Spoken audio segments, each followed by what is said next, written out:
Então, assim, Valteci, obrigado pela tua participação aqui. Te agradeço muito pelo teu esforço, pelo empenho aí pelo reino. Valteci, é contigo, meu irmão. Gente, vamos lá. Eu sou pastor aqui no Rio Grande do Norte, na Segunda Igreja Batista em Parnamirim.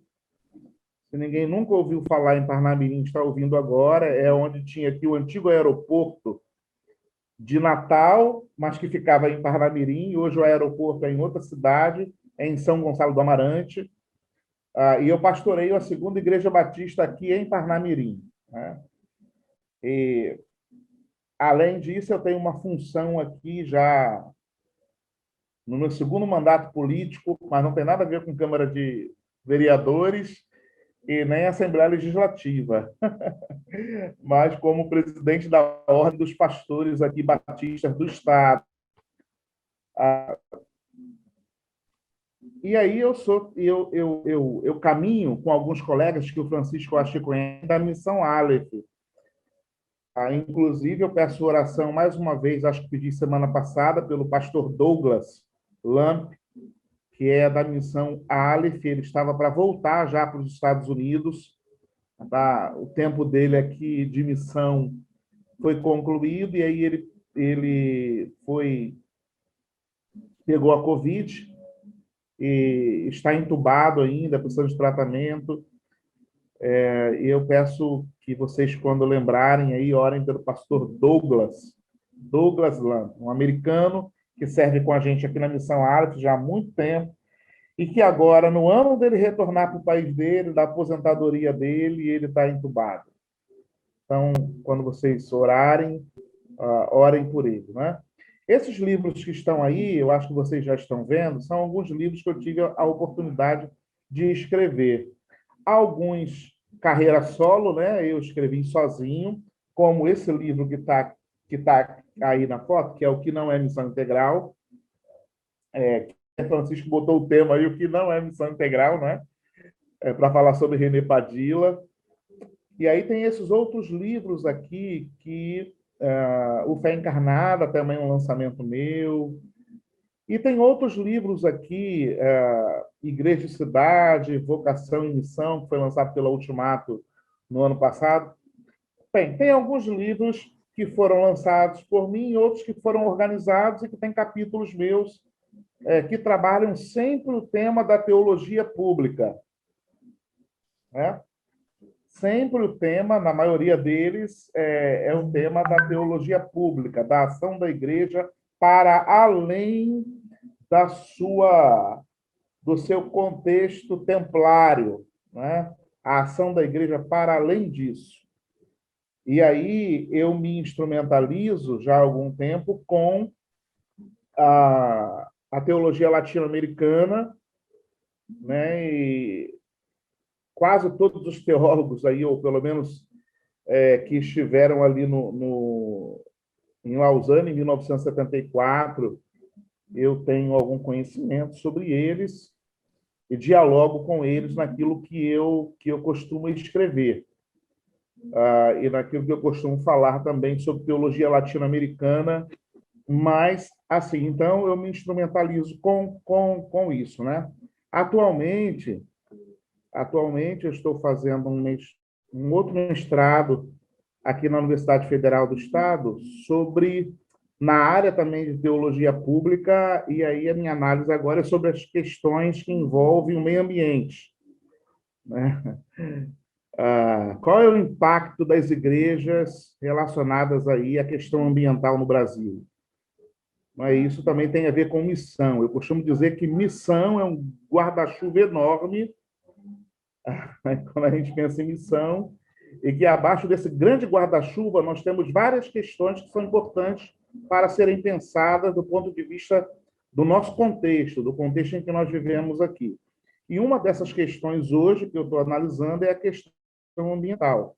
Mas existem várias outras questões que precisam ser abordadas aí.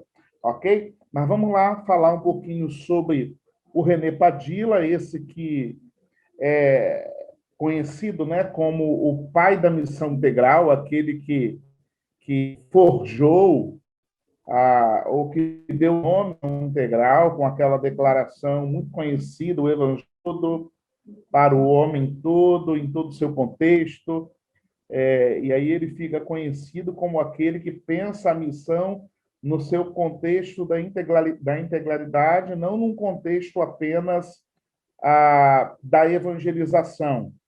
Não é? Não, missão não tem a ver, para o René Padilla, apenas com evangelização. E aí a gente vai trabalhar um pouquinho disso, falar um pouquinho sobre isso aqui nesses slides que eu vou passar. Estou tentando tirar esse negócio e botar para cima. Bom, vamos lá. Então, esse cara que está aí na foto sou eu. Quando eu estive aí com vocês, é bem... estive aí pertinho de vocês. Vamos lá. Esse é o René Padilla, conhecido de todos, não é? Que fazem, no dia 27, o último agora, fez um mês do seu falecimento, com 88 anos, ele partiu para a eternidade, deixando um grande legado de luta por uma teologia que tivesse um viés latino-americano, né? E do contexto em que nós missionamos, era uma palavra que ele usava muito, né? No contexto em que nós missionamos, certo? Então, ele nasce lá em 1932 e morre há um mês atrás, praticamente, aí em 2021. Nós ainda estamos vivendo esse processo aí de luto em relação a esse grande nome, a esse grande, eu diria, mais missiólogo do que teólogo, chamado Carlos René Padilla. Sempre alguém me pergunta assim, né? Por que ser René Padilla? Qual é o primeiro nome dele, né? Carlos René Padilla. Ele já esteve conosco aqui na Missão Aleph, nos nossos congressos. Eu tive o privilégio, a oportunidade de estar com ele em 2 ocasiões. E aí foi muito interessante também, porque ele me deu a alegria, assim que eu pedi, eu entrei em contato com ele lá em Buenos Aires, para que ele escrevesse o prefácio do meu livro. Ele pediu o livro, leu todo o livro, depois ele comentou para mim todo o livro, e assim, ele ficou apaixonado pelo livro, fez um prefácio que, se você não comprar o livro pelo que está escrito, pelo menos pelo prefácio do Padilla, você pode adquirir o livro, né? Então, para mim, assim, foi um presente muito grande, uma alegria poder tê-lo também em minha história, poder ter compartilhado um pouco com ele sobre missão integral. E foi assim, foi fantástico, fantástico. E aí eu fiquei muito feliz, isso foi em 2018 que esse livro foi lançado. Ele está esgotado, antes que vocês me perguntem assim, pastor, o senhor tem desse aí para vender? Não tenho mais. Ele foi esgotado, certo? Eu estou tentando uma nova edição, e nessa nova edição do livro O que não é missão integral, e aí daqui a pouco vocês vão saber um pouquinho o porquê, o livro do René Padilla, mais importante dele é O que é missão integral, certo? Esse livro é do René Padilla. O livro que eu escrevi é O que não é missão integral, mas é um livro que vem em defesa de uma teologia latino-americana que, naquele contexto de 2017, 2018, estava sendo muito atacada na mídia e que hoje, de alguma forma, às vezes ainda é atacada. Então, um livro bastante, eu julgo ainda, de muita importância para esse tempo em que nós estamos vivendo. E aí eu estou trabalhando nele novamente, inclusive, eu estou escrevendo um epílogo que é sobre o René Padilla, né? Uma homenagem póstuma a ele. Olha aí, ó. Olha o Francisco aí colocando. Então, assim, eu estou escrevendo, vai sair, Francisco, uma nova edição, provavelmente esse ano ainda, ou no máximo no início do ano que vem, ampliada, com mais 2 capítulos, e um desses capítulos é especialmente dedicado ao René Padilla, como uma homenagem póstuma, certo? Então, vai aí aguardando aí, acho que vai ser bem legal. Eu estou gostando demais de escrever sobre o René Padilha, certo? Então, esse é o querido René Padilha, né? Querido, uma pessoa muito carismática, uma pessoa muito simpática, que aqueles que conheceram sabem do que eu estou dizendo, uma pessoa sempre de bom humor, sempre de bom humor, e um grande teólogo, um grande missiólogo. E aí nós vamos falar um pouquinho sobre ele aqui hoje. Já comecei falando, né? Vamos falar mais um pouquinho. Ele tem alguns livros, não é? E eu coloquei pelo menos três aqui, e eu coloquei esse aqui, O que é Missão Integral, que foi, eu acho que o que Francisco ele colocou aí, porque esse livro aqui, dos vários textos que ele tem, esse livro é um dos principais e mais importantes textos. Você quer conhecer o pensamento do René Padilha, que você precisa ler, né? E ler mais de uma vez. É um livro muito bom, interessante, e que você aprende. Nós vamos falar um pouquinho sobre ele hoje, daqui a pouco eu vou abri-lo aqui para mostrar uma coisinha para vocês logo no início desse livro, certo? E ele tem mais outros escritos, outros livros, alguns ainda em espanhol, né? Mas são todos importantes. Você vai achar aí vários textos do René Padilha na internet. E todos eles versam sobre teologia latino-americana. Tem um muito interessante que ele fala sobre, eu não coloquei aqui a foto, mas é Deus e Mamon. Né? Eu não sei se alguém já leu, ele fala sobre essa relação com o dinheiro, né? O problema do capitalismo e tal. Muito interessante também. E aí, vamos lá. Tem esse livro aqui, que quem quer conhecer um pouquinho melhor a biografia dele, é o livro do Gildásio. É uma publicação já de alguns anos, de 2011, que fala um pouco da biografia do René Padilha, se você quer conhecer um pouquinho mais.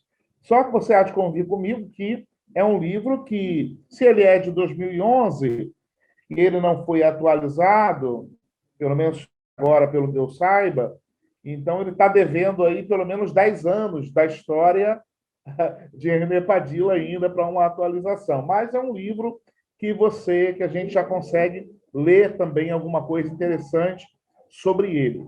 Não é? Então é muito legal esse livro aí. É um livro do Gildásio Reis. E aí vamos lá, pensando um pouquinho, quem foi René Padilha? Eu quero dividir isso aqui em alguns tópicos. Alguma coisa eu vou ler, porque fica mais claro e mais dinâmico para a gente poder trabalhar. Quem foi René Padilha? Foi um missiólogo e teólogo. Percebam que eu botei missiólogo de propósito na frente. E teólogo, mais tarde vocês vão entender porque eu coloco missiólogo na frente e teólogo, da América Latina, que nasceu no Equador em 1932. O Jorge Henrique Barro, eu não sei, ele parece que ele ia falar também, não sei se na semana que vem, ou se já falou. Como é que foi, Francisco? Jorge? Ele vai falar na próxima semana, é o último encontro que a gente vai ter sobre. Sim, exatamente.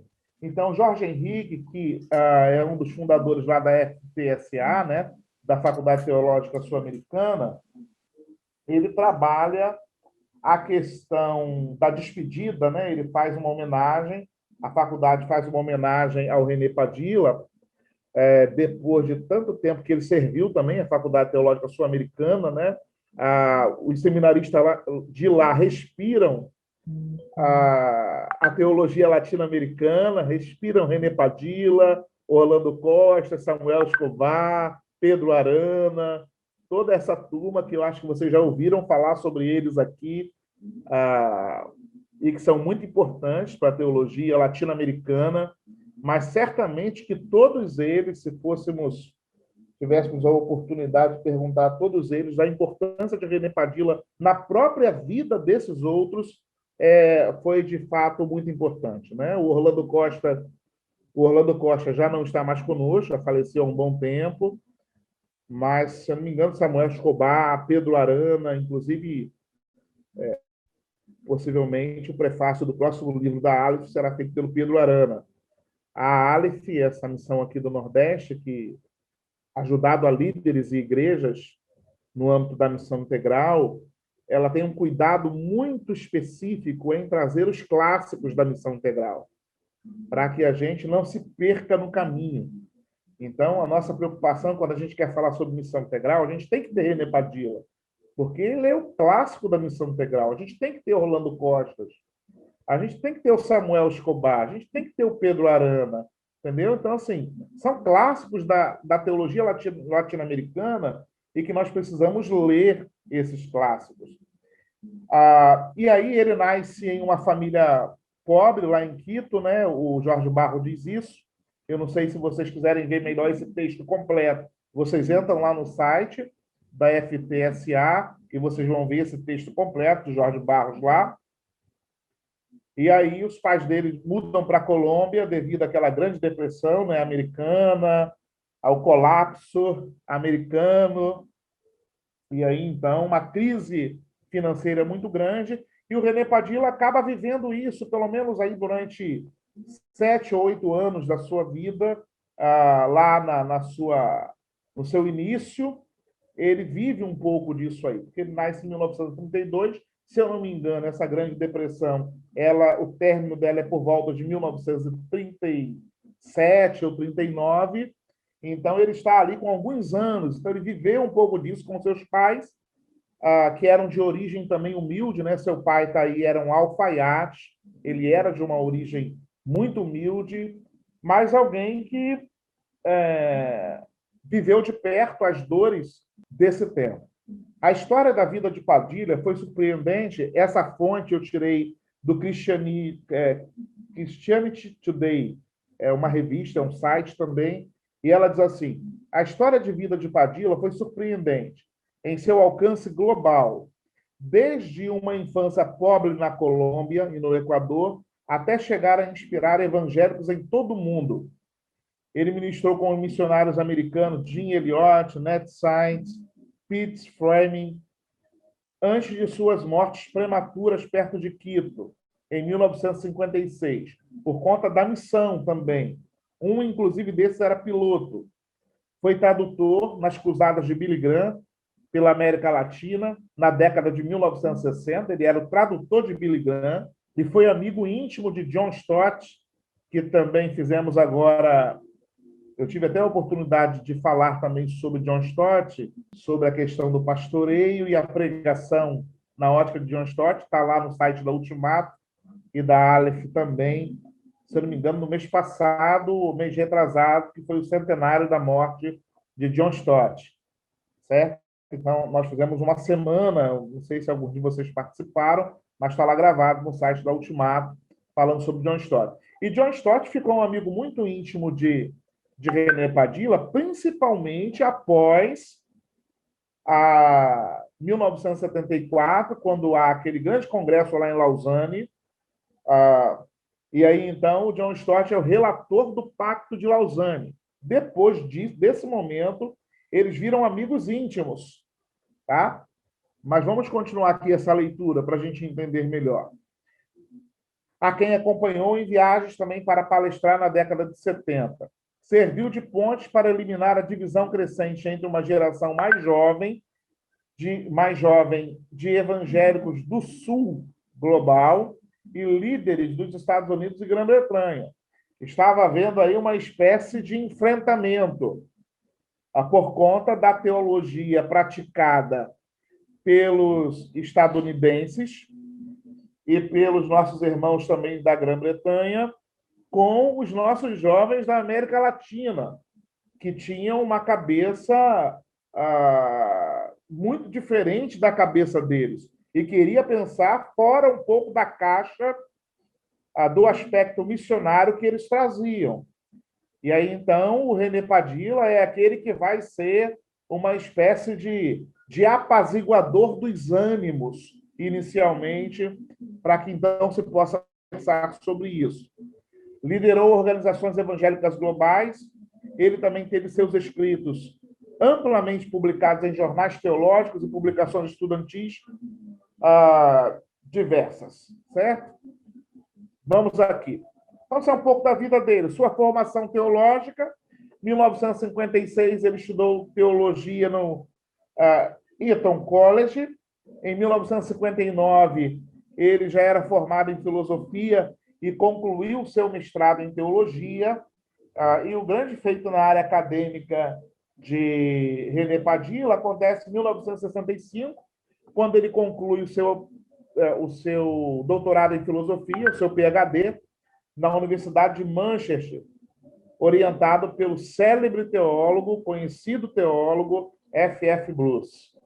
Não é? Alguns costumam dizer, inclusive, que John Stott, que René Padilla, ele teve uma abrangência maior na sua teologia e no seu pensamento, exatamente por ter sido um orientando do F.F. Bruce e também por ser amigo de John Stott.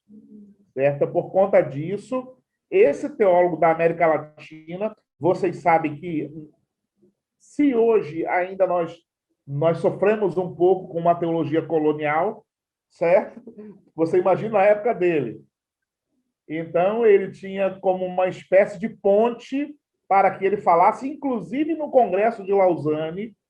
Alguns vão dizer que ele só fala no Congresso por conta do F.F. Bruce, tá? Então, isso é muito importante aí, a formação acadêmica de René Padilla. Faz dele, eu acho que isso que é fantástico na vida do Padilla, que não faz ele um teórico ou um teólogo de gabinete. Por isso que eu botei que, antes de ser teólogo, ele é um missiólogo, ele é alguém que missiona. E eu acho isso fantástico na vida dele. Por quê? E eu boto aqui, sua teologia / missiologia, porque elas se entrelaçam. Não é alguma coisa separada. Ele não é apenas um teórico, alguém que criou uma epistemologia teológica nova e um método novo que é a missão integral. Não. Ele é alguém, e eu gosto muito desse texto dele, que está no início desse livro de Missão Integral, o que é missão integral, quando ele diz essa frase que está aí.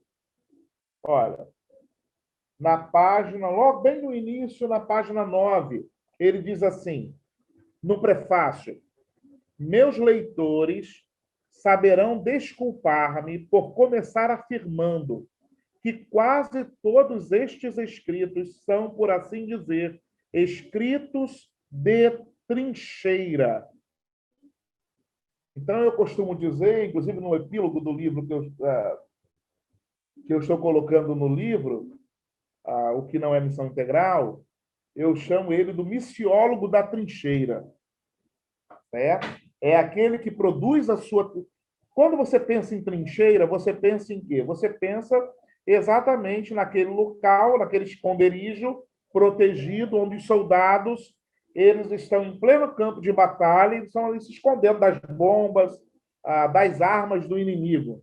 Não é? Então, quando ele trabalha e ele diz que os seus escritos são escritos da trincheira, ele está querendo dizer que ele não é um teórico de gabinete, ele é alguém que tudo que ele escreve é resultado de trabalho árduo, é resultado de missionar, é resultado de ver de perto aquilo que está acontecendo. E é, de alguma forma, essa frase dele, já nesse livro, uma crítica à teologia colonial estadunidense e também lá da Inglaterra, que vinha, às vezes, de teólogos que não tinham uma visão contextual da América Latina. Então, o René Padilla está dizendo com essa frase assim, eu sei o que eu estou dizendo. O que eu estou dizendo é reflexo daquilo que eu vivi, daquilo que eu estou vivendo, daquilo que eu vejo. Então, quando ele diz isso, meus leitores saberão desculpar-me por começar afirmando que quase todos estes escritos, né, e aí ele vai se referir aos capítulos do livro, são escritos da trincheira, ele está dizendo assim, eu os escrevi como resultado de trabalho árduo no campo de batalha. Não é apenas uma teoria, mas é alguma coisa que já foi testada, vamos colocar assim, não é? Alguma coisa que já foi comprovada. E isso é muito interessante na teologia do René Padilla, certo? Depois, e aí, eu tenho esses 5 pontos que eu quero abordar com vocês. O que ele traz na sua teologia? Primeiro, a sua teologia, eu já antecipei, ela não é uma teologia colonial ou colonialista. Ou seja, ele faz uma ruptura entre a teologia que chega aqui dos Estados Unidos e da Inglaterra e de outros países europeus, né, da europeização da teologia também, é uma preocupação dele, e que eles não têm uma leitura próxima do que é vivenciado no contexto da América Latina. Então, o que é produzido lá, a reflexão teológica feita do lado de lá, tem alguma dificuldade de alcançar os problemas contextuais que acontecem aqui, porque são totalmente diferentes. Totalmente diferentes. Então, por isso tem o Pacto de Lausanne, escrito em 1974, que tem John Stott como seu formulador, como seu redator, e a contribuição do René Padilla nesse Congresso de Lausanne foi uma contribuição fundamental, porque era mais um congresso que ia se discutir os rumos da evangelização no mundo por um viés especialmente da teologia feita no norte. E o sul, que somos nós, é a América Latina, íamos ficar mais uma vez escanteados desse processo de conversa. E aí o René Padilla diz, opa, estou aqui. Eu estou aqui. E aí ele vai começar a falar que a evangelização é muito importante, mas que para a América Latina especialmente, né, porque ele está defendendo aqui, lógico que isso é para o mundo global, mas ele está defendendo aqui, nós precisamos pensar na questão da ação social. Nós precisamos pensar nos miseráveis da América Latina, nos pobres da América Latina, nas injustiças praticadas na América Latina. E que talvez a teologia do norte não estava alcançando. E quando eu falo em teologia, né, eu estou falando, se eu fosse pensar na área das ciências sociais, tem um autor muito interessante para se ler sobre essa questão, que é o Boaventura Santos. Então, quem já leu sabe bem do que eu estou querendo trazer aí. Então, a teologia do Padilla não era uma teologia colonialista. Ele diz não a uma teologia que vem aqui apenas para um aspecto colonizador. E essa teologia colonialista, em segundo lugar, que é combatida no Pacto de Lausanne, ela acaba criando um dualismo corpo e alma, em que o importante é a alma, é a salvação da alma, e o corpo fica em segundo plano. Esse dualismo, né, que vem desde da filosofia grega, perpassa os evangelhos, e chega, inclusive, até hoje, com o dualismo. Nós temos vários dualismos que nos atrapalham hoje. Por exemplo, eu estou trabalhando a questão ambiental na minha pesquisa de mestrado, então a gente tem o dualismo sociedade e meio ambiente. Temos o dualismo religião-meio ambiente, não é? Meio ambiente não é muito problema nosso, é problema dos ambientalistas. Então, os dualismos, eles nos prejudicam demais, né? Então, não ao dualismo do corpo e alma. Eu tenho um texto, não sei se vou ler, porque eu não sei se o tempo vai dar para nós lermos isso, acho que eu não vou ler, mas está aqui no livro que não é Missão Integral, na página 11, em que eu trabalho essa questão, aliás, através de uma citação do René Padilla, dessa preocupação em nós separarmos tudo, né? E esse dualismo, em todos os aspectos, ele vai resultar também nas dicotomias que são provadas por ele e que vão desembocar no reducionismo da missão da igreja. da missão de Deus, que conta com a igreja para cooperar nessa missão. Então, nas páginas 16 e 17 do livro do René Padilla, O que é Missão Integral, ele vai falar o problema desse dualismo. E aí, como ele vai elencar 4 pontos desse problema, dessa dicotomia, e que aí eu aconselho a vocês que leiam esse texto depois, do capítulo 16 e 17, para você entender um pouquinho como Padilla pensava, ele vai tocar especialmente num ponto crucial, que é o ponto da missão transcultural. Ele vai dizer assim, a missão de Deus não tem um aspecto só de evangelização e um aspecto geográfico, de que eu tenho que ir para além fronteiras. Ele não está combatendo que se precisa pregar fora das fronteiras. O grande problema é que nunca os missiólogos aqui da América Latina iam para fora. Sempre nós fomos considerados como os pagãos que precisavam receber orientação espiritual daqueles que são do norte. Então, esse era o grande problema dele. E graças a esse pensamento dele, que eu chamo de um pensamento decolonialista, ou uma teologia decolonialista, o que vai acontecer? Hoje, o Brasil e alguns países da América Latina já conseguem também, nas missões transculturais, importar alguns missionários, se eu posso usar essa expressão. Nós não recebemos apenas de lá, nós agora é a questão da alteridade, de você entender que o outro também tem alguma coisa a lhe oferecer.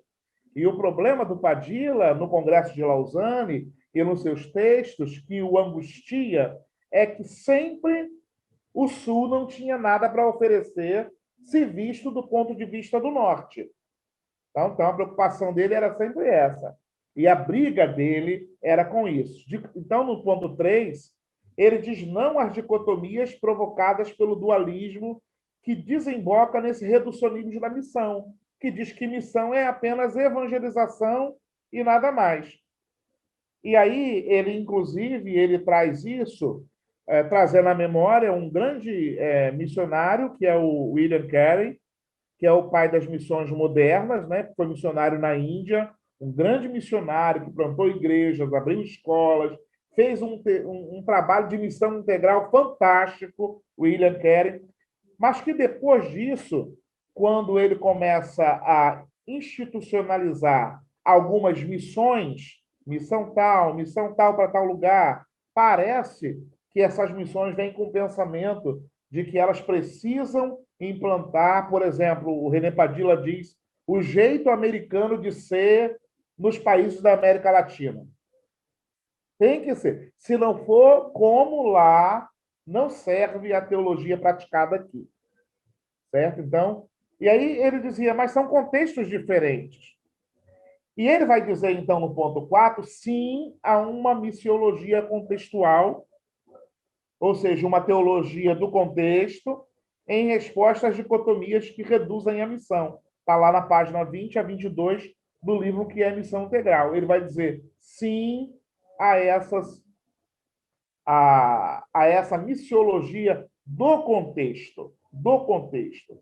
Importância de uma missiologia do contexto. E aí, para concluir, eu já passei do meu tempo, eu vou aqui só mostrar um gráfico para vocês, que é um gráfico feito pelo René Padilla, não é meu, eu coloco nesse livro, que não é Missão Integral, mas é um gráfico feito nele quando ele fala sobre o que é hermenêutica contextual. E ele vai usar isso, eu uso muito nas minhas aulas de hermenêutica com os alunos, para a gente entender um pouquinho uma espécie do método aplicado para se compreender. Ele usa isso aqui. Ele chama isso de círculo hermenêutico. Certo? E se você olhar bem direitinho, são essa figura, elas traduzem 2 contextos. Primeiro, ele fala sobre um contexto original. E ele tem ali mensagem bíblica original. O outro, ele traz o contexto contemporâneo, o contexto vivido.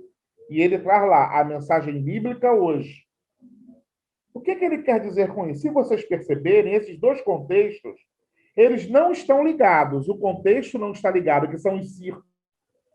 Mas a palavra de Deus, ela está ligada. A mensagem original é a mesma mensagem de hoje. Não é uma mensagem diferente. A mensagem é a mesma, mas ela precisa ser contextualizada. Por quê? Porque lá no contexto original onde ela foi escrita, por exemplo, quando Paulo escreveu para a igreja de Tessalônica, ele escreveu, inicialmente, a cabeça de Paulo, quando Deus o inspirou para escrever a Tessalônica, ele escreveu para os crentes de Tessalônica. Não foi para os crentes do Brasil, né? Que naquela época não era nem descoberto ainda. Certo? Então, o contexto de Tessalônica era um contexto completamente diferente do contexto nosso hoje aqui.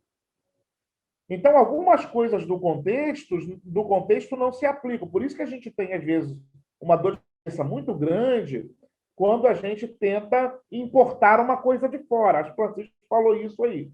Importar. Por quê? Porque mesmo, eu estou falando de uma época do contexto bíblico, a Bíblia é a mesma, o texto bíblico é o mesmo, ele não precisa de reparos, ele não precisa de emendas, ele é o mesmo texto bíblico inspirado, certo? Agora, os contextos são diferentes. E aí, esse texto bíblico que respondeu, é isso que o Padilla diz, as perguntas, lá no contexto original, onde o escritor ele teologou lá, é o mesmo texto bíblico que responde às perguntas do nosso tempo hoje. Que responde às perguntas hoje. Que nós fazemos ao texto bíblico olhando para o nosso contexto das trincheiras onde nós estamos. Não é de trás da mesa. É indo lá, é fazendo uma leitura do contexto, é fazendo uma leitura do entorno. Tá? É que nós vamos, então, entender qual a resposta que a palavra de Deus tem para determinada situação, seja de injustiça, como esse livro aqui, que é muito interessante, que eu estou lendo agora, novo, né? O Deus da Justiça e a Justiça de Deus. Tem, inclusive, um capítulo escrito pela Ruth Padilla, a filha dele. Saiu, acho que, esse ano. Eu ganhei lá da Ultimato. Então, assim, é muito interessante nós pensarmos nessa questão, nesse elemento que o René Padilla traz, da contextualização, certo? Missão é uma espécie de guarda-chuva, e embaixo desse guarda-chuva tem evangelização, comprometimento social, comprometimento com as questões ambientais, comprometimento com a justiça, comprometimento com a desigualdade social, comprometimento com a ética. Tudo isso é missão. A gente não pode dicotomizar isso e disjuntar isso, separar isso. São coisas distintas, mas tudo é missão. Tanto a missão transcultural é importante, quanto a missão que nós, de evangelização, do ponto de vista da evangelização transcultural é importante, quanto a missão da evangelização no nosso continente também é de extrema importância, certo? Eu vou parar por aqui, porque aí, se vocês quiserem fazer alguma pergunta, alguma colocação, e aí a gente conversa mais um pouquinho, tá bom? Com você, Francisco. Obrigado, Valtenci. Antes de tudo, eu só gostaria de fazer um complemento que eu acho muito bacana, assim, ressaltar daquilo que você falou, que lendo René Padilha, você não encontra ele afirmando que ele criou a missão integral, né? Mas ele fala, e ele é bem enfático em falar que a missão integral, ela já existia, ele só trouxe esse tema à tona, né? A paixão dele é trazer esse tema à tona. E uma coisa muito bacana é essa questão do círculo hermenêutico que você falou, né? Dessa questão de você tá no lugar, tá no contexto, você verifica as demandas que tem no contexto, você vai para a Bíblia, submete isso à Bíblia, né? Essas suas demandas à Bíblia, e depois volta com as respostas para tentar fazer alguma coisa nesse contexto, né? Isso eu acho muito bacana, falando de teologia contextual. Alguém tem alguma pergunta, algum apontamento? Por favor, agora é a hora. Aí tá frio, mas aqui tá quente, viu, gente? E eu tô do lado de fora.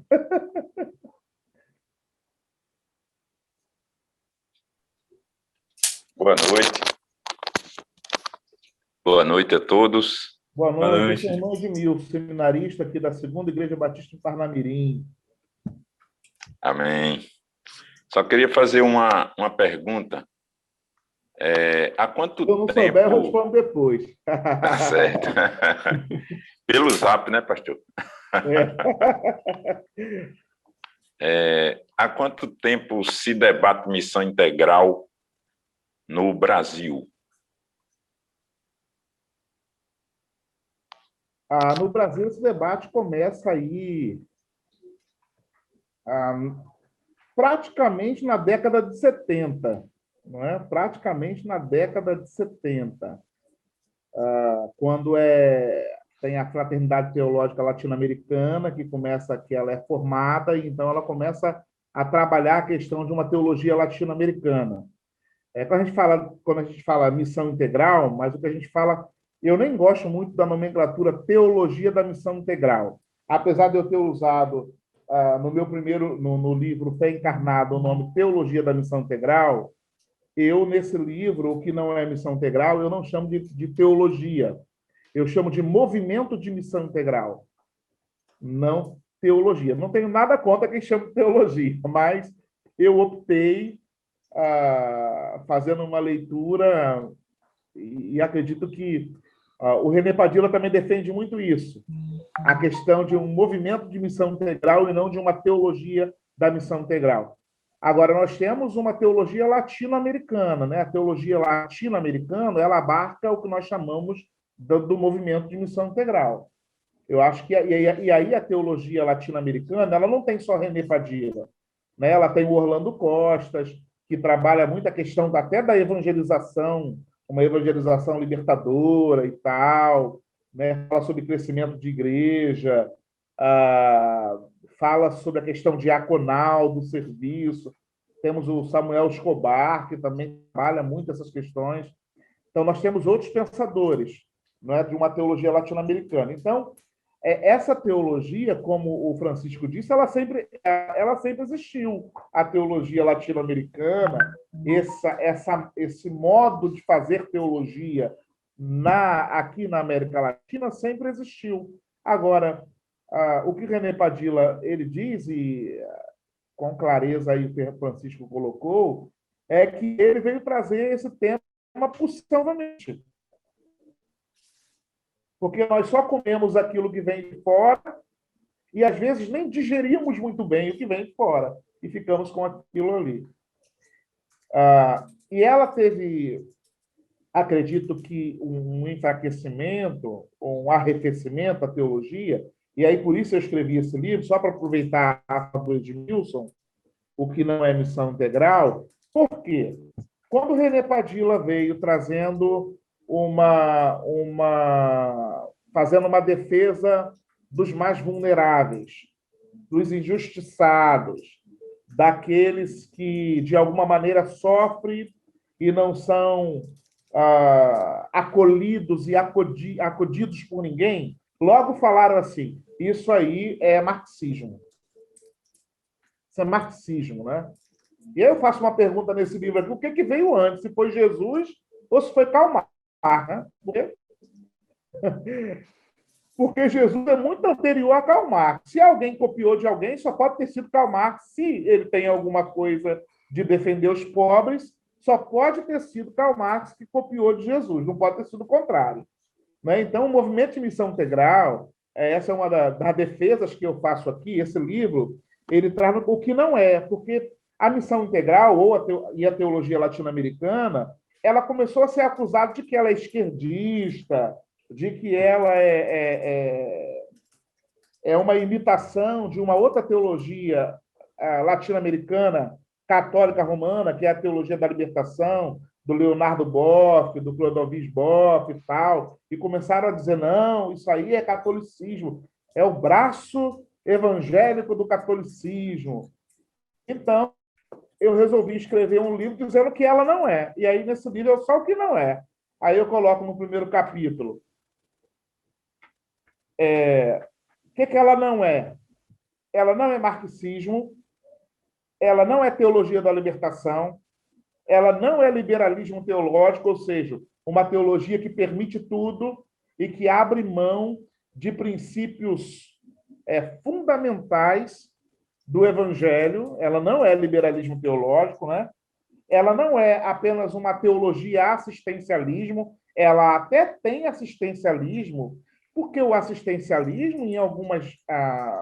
Ele é importante em algumas situações emergenciais, não é? Mas ela não é assistencialismo. O pessoal fala, o pessoal da missão integral é aqueles que dão cesta básica. Não, ela não é o assistencialismo, mas ela tem assistencialismo.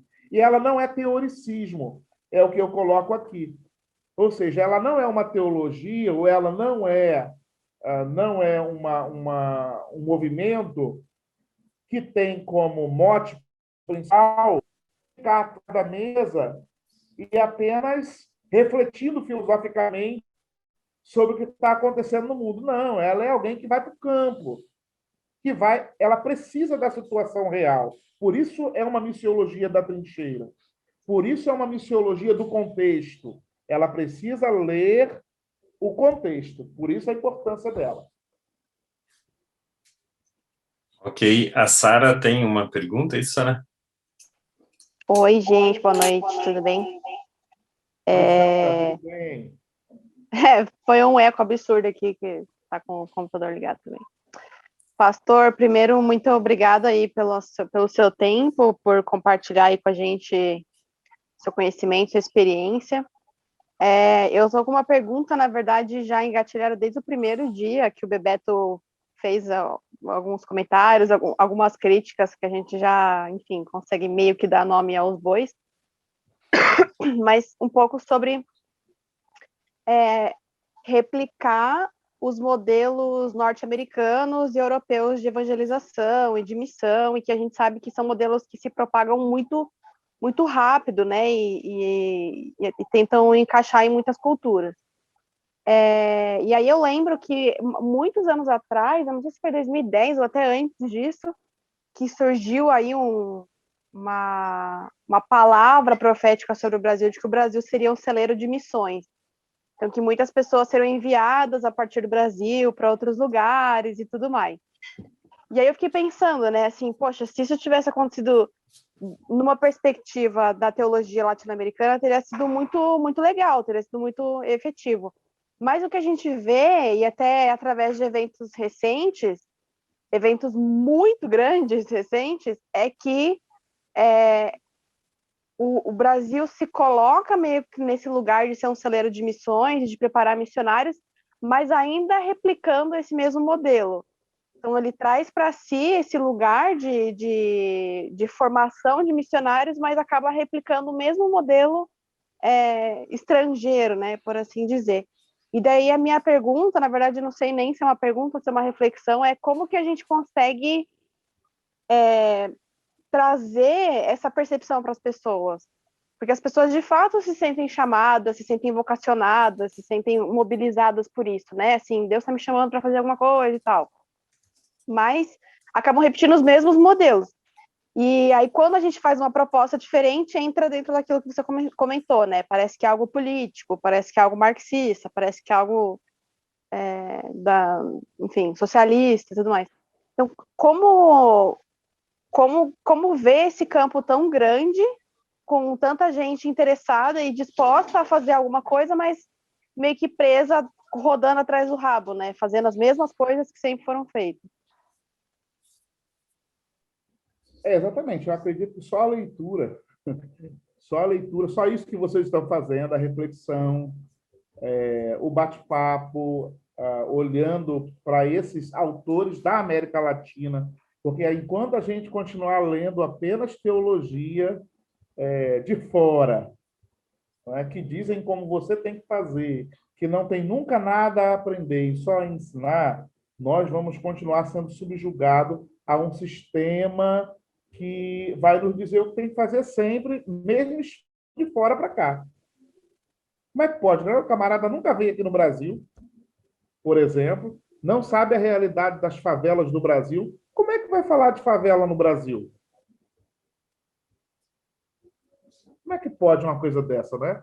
Mas é o que a gente encontra muito. Você encontra muita gente de fora falando sobre aquilo que não sabe o contexto. Então, esse é o grande perigo que a gente tem. Eu acredito que só a reflexão, só uma leitura com uma lente, uma contextual, vai fazer com que a gente entenda isso. Por exemplo, esse próprio aspecto do envio, né, que você falou assim, não, as pessoas ficam esperando, né, o pastor chamar lá na frente, né, assim, antigamente, o pastor coloca as mãos e a igreja ora e envia, não é? Mas todos nós já fomos enviados. Jesus já enviou. O René Padilla fala isso quando ele fala sobre a grande comissão. Logo no início do livro também, o que é missão integral, ele fala sobre a grande comissão. Então, todos nós já fomos enviados. Então, nós precisamos nos sentir imbuídos da missão. E de uma missão, aí eu volto a dizer, que não é apenas... Quando eu falo em missão, por isso eu estou falando sempre do singular, e eu vou repetir isso, não é? Que eu acho que os outros também devem ter falado. Quando a gente fala em missão, vou novamente dar um exemplo. Eu estou falando de um guarda-chuva, que nele tem, sim, a evangelização. É um braço da missão, é a evangelização, certo? Salvação de pessoas, a conversão de pessoas. Isso é um braço da missão. Mas tem o braço do cuidado com a criação, por exemplo, que eu estou pesquisando agora. É missão da igreja.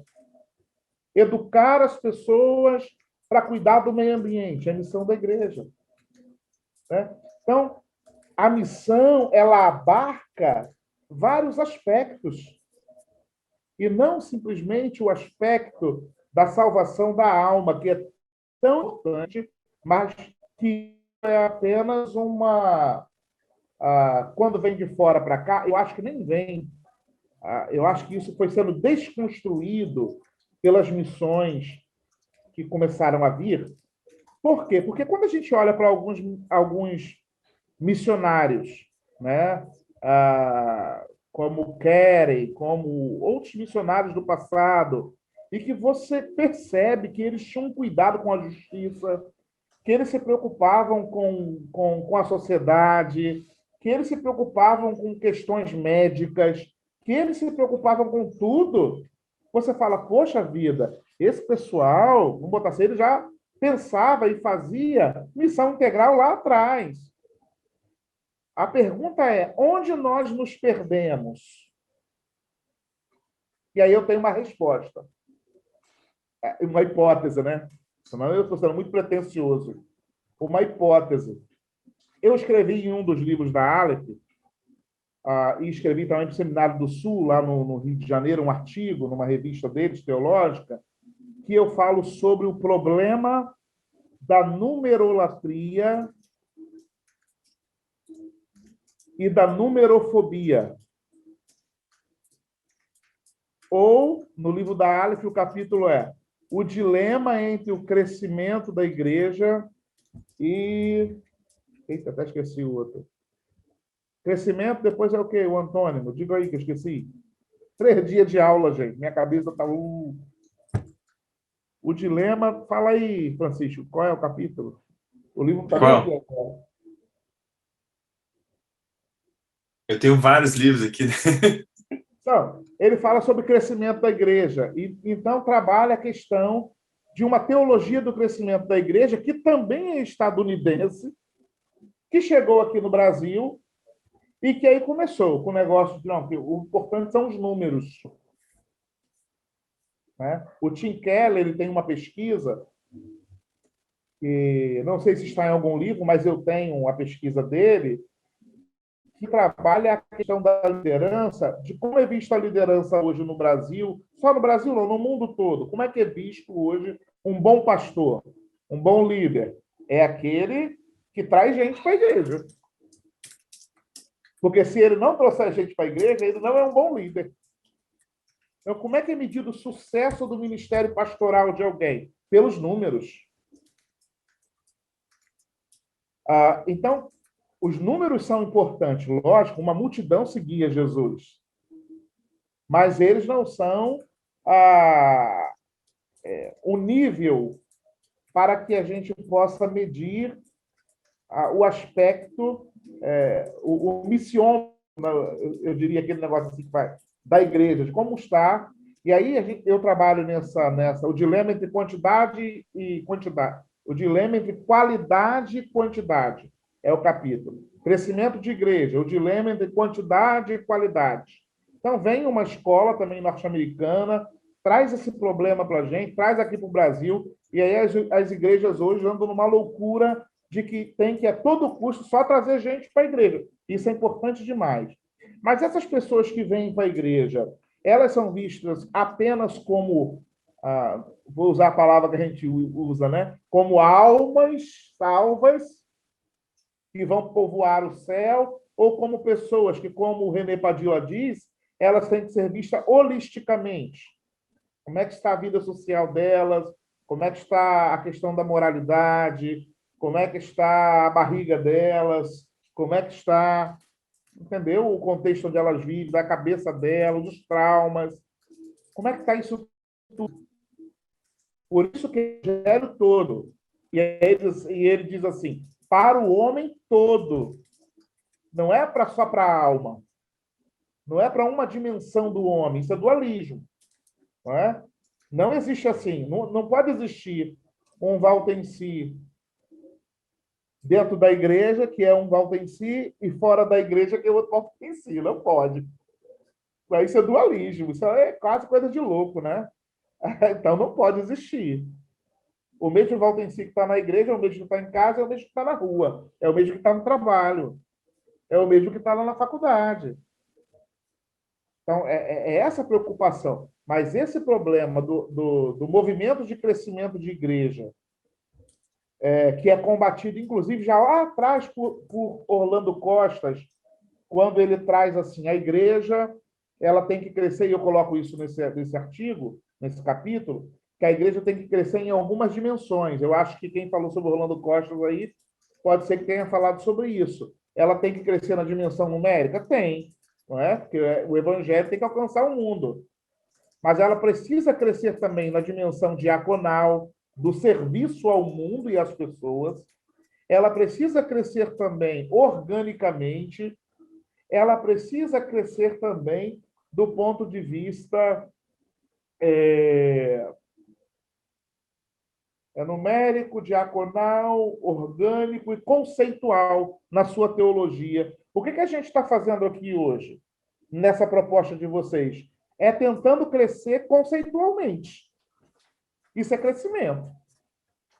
Entendem? Então, crescimento não é apenas numérico. Existem outras formas de crescer. Infelizmente, eu digo que a igreja brasileira ela sofre de um mal. Muitas igrejas não estão crescendo, elas estão inchadas. Inchaço é doença, é patologia, não é saudável.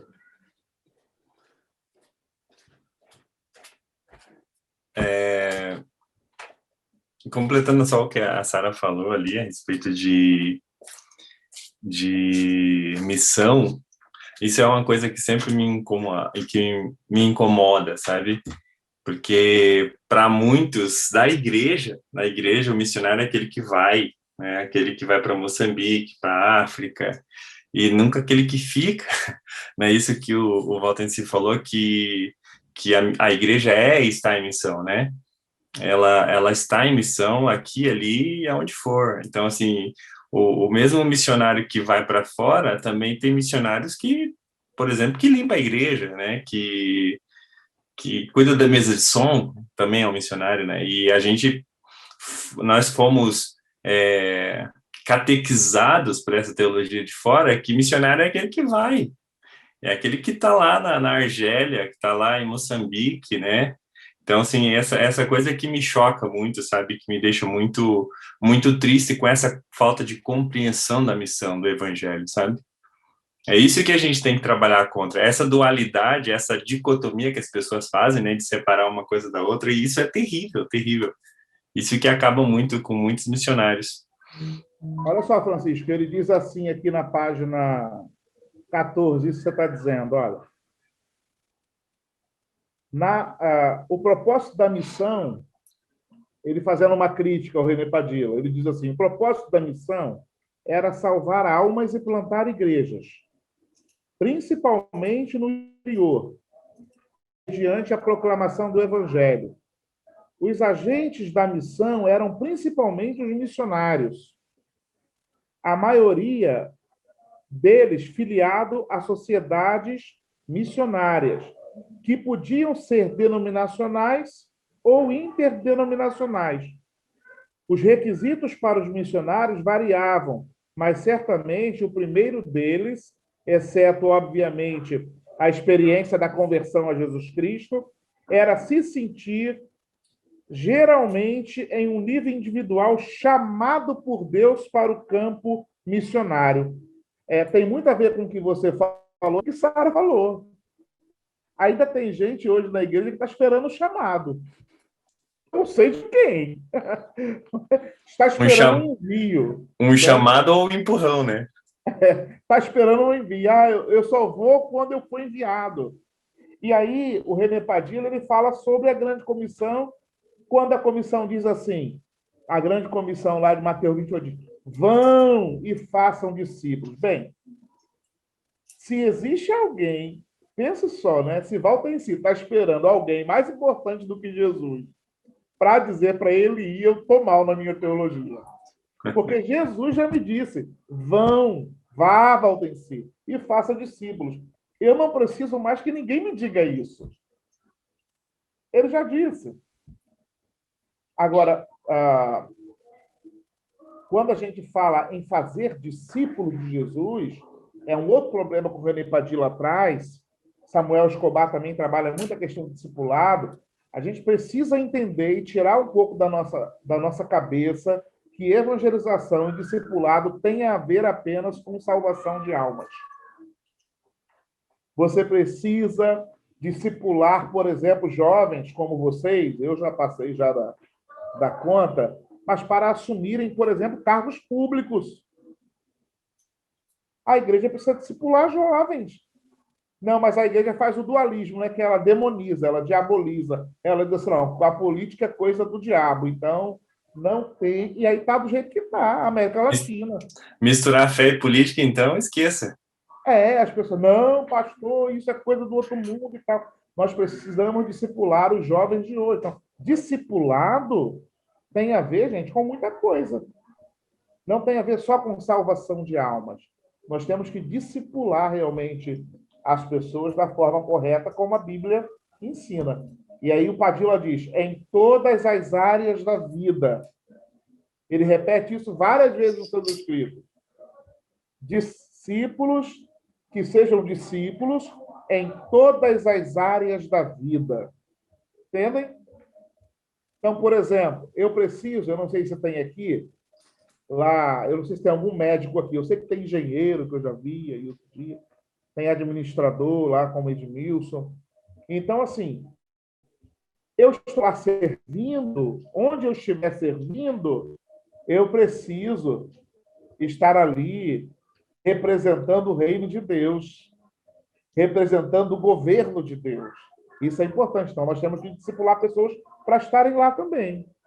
O bom médico que vai atender as pessoas de uma maneira sensata, de uma maneira adequada, e que as pessoas vão dizer assim, poxa vida, aquele médico que me atendia, e o outro vai dizer, rapaz, ele é discípulo de Jesus. Aí o outro vai dizer, só podia ser. Ou então tem o contrário, né? Propaganda negativa, né? Quando fala, rapaz, ele é crente. E não brinca não, rapaz, não diga um negócio dele. Então, é o discipulado, falha do discipulado. Aí a gente tem que ler John Stott, o discípulo radical. Um pouquinho dele. Gente, mas se deixar, vocês sabem que eu vou ficar falando muito aqui. Isso eu não canso, não.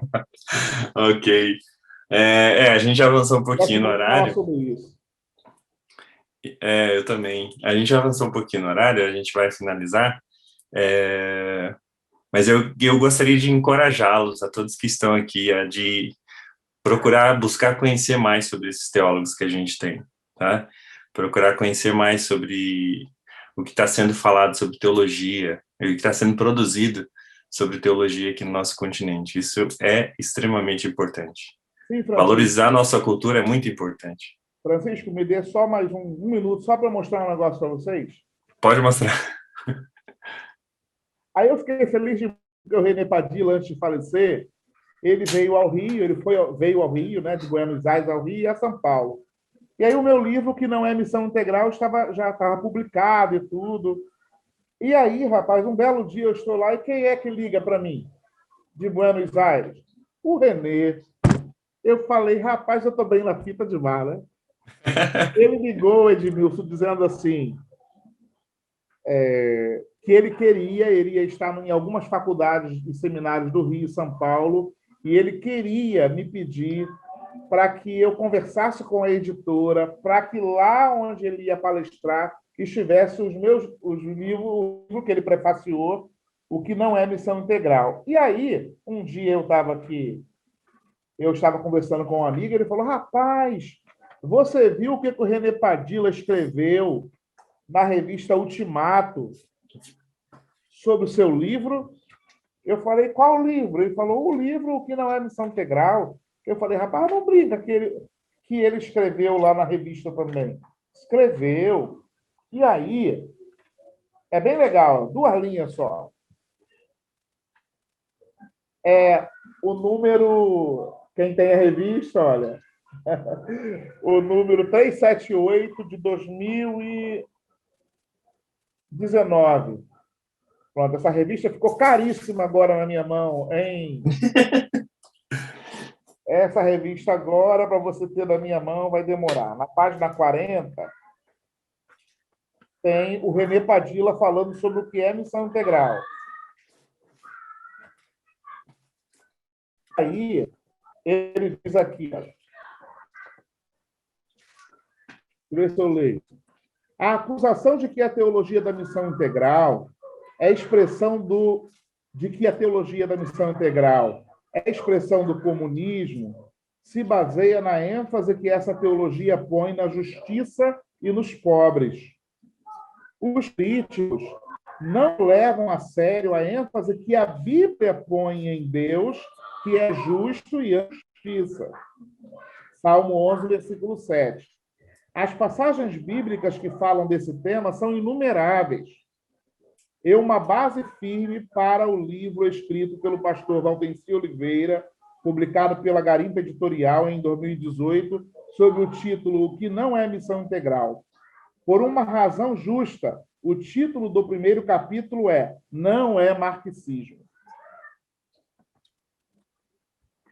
Vou ler mais não, tem mais coisa, mas vocês comprem a revista. Na minha mão é 1 milhão essa revista. Eu acho que eu tenho essa, até tentei procurar aqui, mas não achei. Eu acho que eu tenho tem uma tartarugazinha falando sobre a criação. Ó.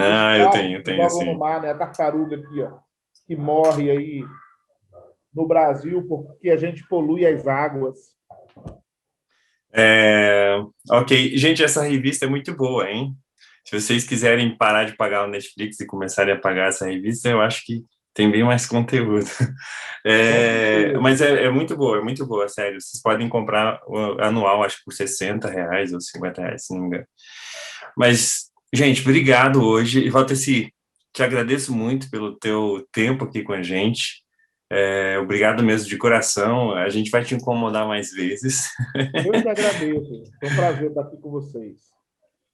E a gente vai seguir junto. Se vocês quiserem, todos que estão aqui, nossos convidados, quiserem participar do próximo encontro e do último encontro sobre essa série, que vai ser sábado que vem com o Jorge Henrique Barros, vai ser muito bom. Você falou ali da FTSA, né? Eu faço faculdade lá também, e o material da FTSA é muito bom. Inclusive, eu tenho que preparar o resto do meu TCC para entregar amanhã. E tem sido uma experiência muito boa fazer faculdade lá. Mas, enfim, terminamos aqui.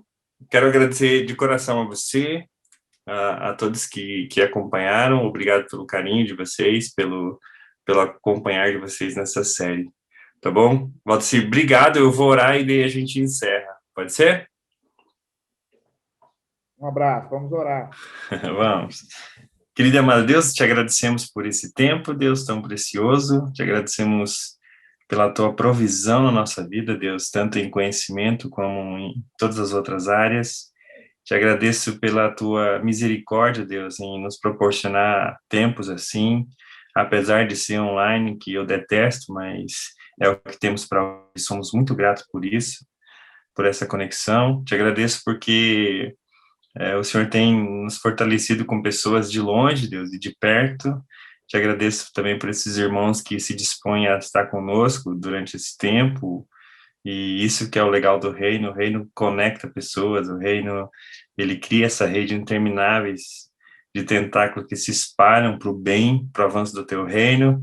Te agradeço, Senhor, por essa partilha aqui. E te peço uma boa noite de descanso e também de reflexão ainda nesse tema e nessa temática, Deus. Para a honra do teu nome e para a glória do reino.